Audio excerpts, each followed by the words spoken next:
A lot of people that train with the intention to build muscle in response to their efforts don't fully understand the process that they're trying to stimulate in the first place, and as a result, much of what they do contributes more to their inability to build muscle than their ability to build muscle. So I'm going to talk about why that is for a lot of people. Now, there's a lot of reasons why you might not be able to build muscle, so this doesn't apply to everybody, but this should help a lot of people with understanding why some things might be happening the way they are, and therefore influence what they can do about it to promote a greater return on their investment of time and effort. The first thing you need to understand is that adding muscle to the body adds to the stress that the body is under. It's a stressful occurrence, and it's stressful for the body to build muscle and to sustain muscle. So if you're under a lot of stress, your body's not going to want to build muscle because that's going to contribute to the stress that it's trying to limit and reduce in the first place. You also got to understand that the body's got a limited amount of resources to fuel the growth process and the recovery process, or to reduce and limit the amount of stress that the body's under. If you're under a lot of stress, your body's going to be spending energy and resources on the recovery process, and if it's doing that, what's it not spending them on?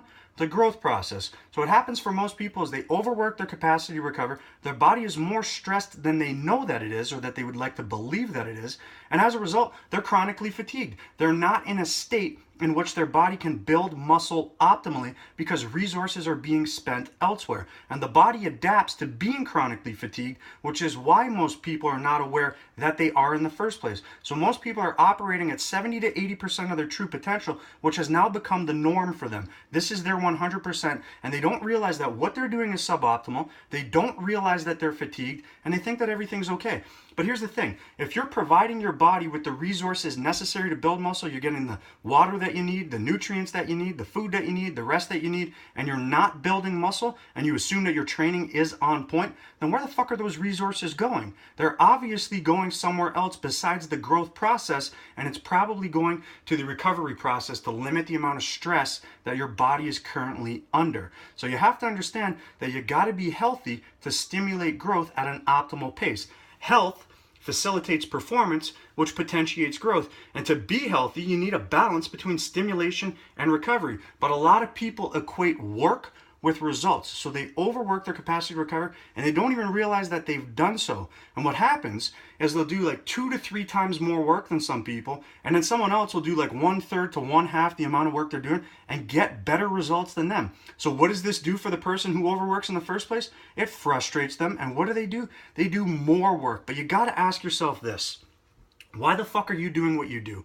Is it to outwork people, or is it to get optimal results? Because if you would get better results by doing 1/3 to 1/2 the amount of work, then why the fuck isn't that shaping the way you're doing what you do? What happens for most people is they get married to a certain program or a routine that worked once for them. And I'll say to them, why are you fixating on something that worked for like 3 to 4 months, 3 to 4 years ago? It just hasn't worked in ages. Why don't you look at that long term in which progress was minimal and say, maybe I should change what I'm doing because it isn't working, as opposed to saying, well, it worked once and I know it'll work again. No, your body might be under more stress than it was then. Your body was more sensitive to that training then. It might be desensitized now, and it's spending resources on limiting and reducing the amount of stress you're under. And you're just putting it under more and more stress because you equate work with results, and it doesn't work like that. So a lot of people will say to me, how do I know if I'm overworking my capacity to recover? Number one, I don't know for sure, but I can give you some biomarkers that if you pay attention to details, you might be able to spot consistencies and say, you know what, maybe I'm overdoing it. And if you scale it back, take a look at the effect that that will have. So you could pay attention to your heart rate, your blood pressure, and if you look like total fucking garbage, if you're retaining water, that could be indicative that the body's under a lot of stress.